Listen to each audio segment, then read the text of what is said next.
That means living in the courage that is ours to inhabit.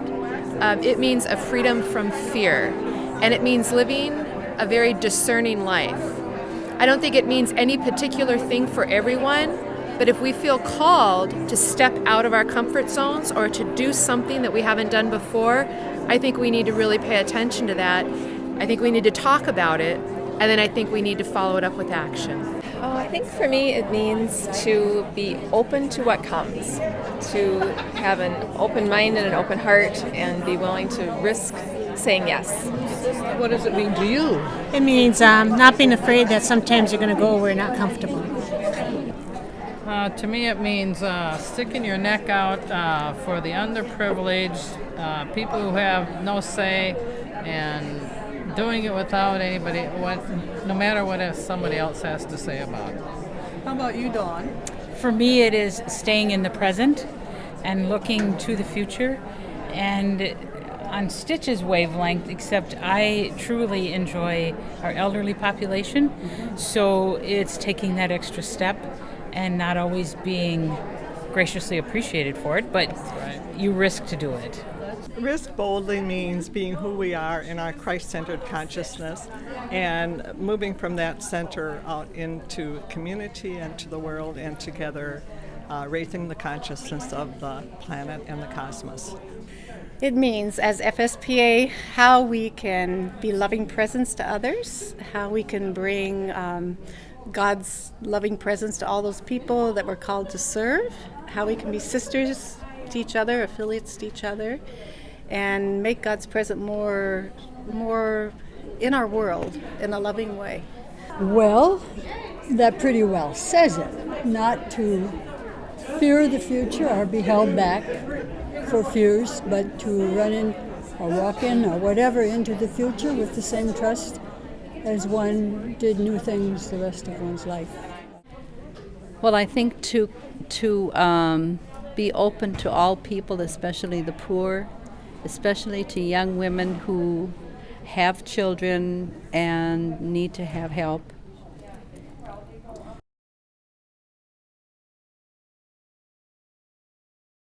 His biggest risk was in the courtyard there, where he just said, I'm no longer your son, I belong to God. How about St. Clair? Risking boldly. I think when she gave up her life of privilege and just stepping out into the unknown. I think that the minute they started to follow up into founding a religious life and all that it took in that, I mean, that was all risk.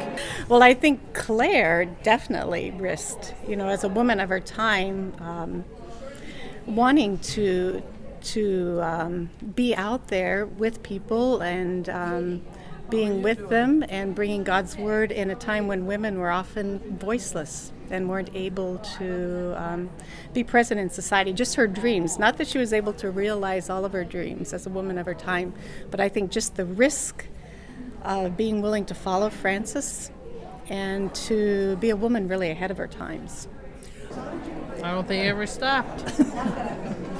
I think for me, especially in healthcare, I always look at the leprosy story. Partly because we care for all types of people, and there can't be that sense of we can't help you. And so I think Francis is always foremost in my mind when it comes to some of the things that someone doesn't want to do that we are called to do. He risked in the sense of witnessing the whole life of simplicity and poverty and respect for creation. Just a whole way of life, challenging especially the wealthy class of his time and the church of his time. When he left everything behind and followed Christ to a radical degree, to followed his heart, he followed his heart to live fully the Franciscan life.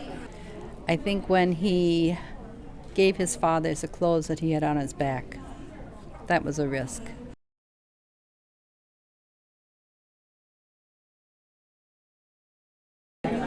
Going to the margins, being with the poor, not being afraid to, like as she was just saying, give yourself to all people. Do you have anything you want to add to that characteristics? Oh, I think the willingness just to respond, to see a need and meet the need. I think just the fact that we're here together as sisters and affiliates, looking to how we can be on the edge, be out there as people of God, bringing God's good news to other people and being more present in our world. Risk boldly. I think we have to be fearless and be educated and stand up for what is right.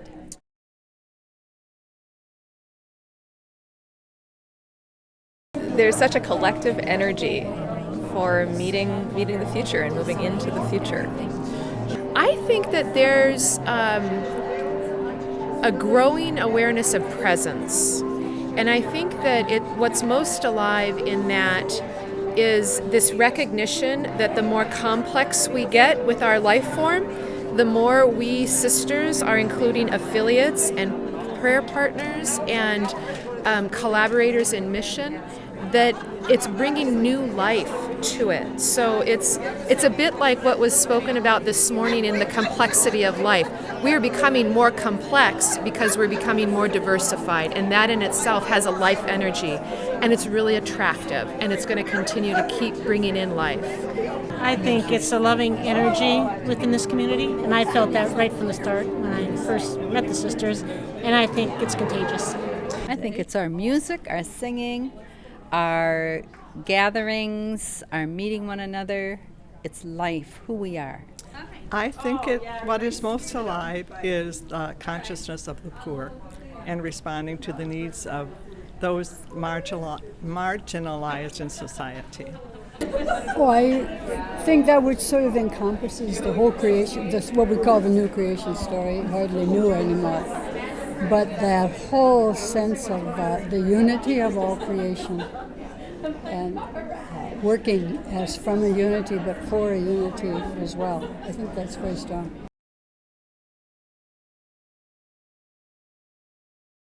I think I've learned about the power of collective love. How relationships can change the world.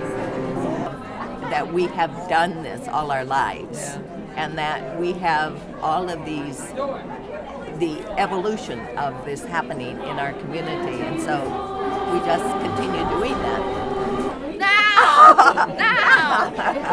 The time is now. You know what I'm so aware of is this courage that this congregation has.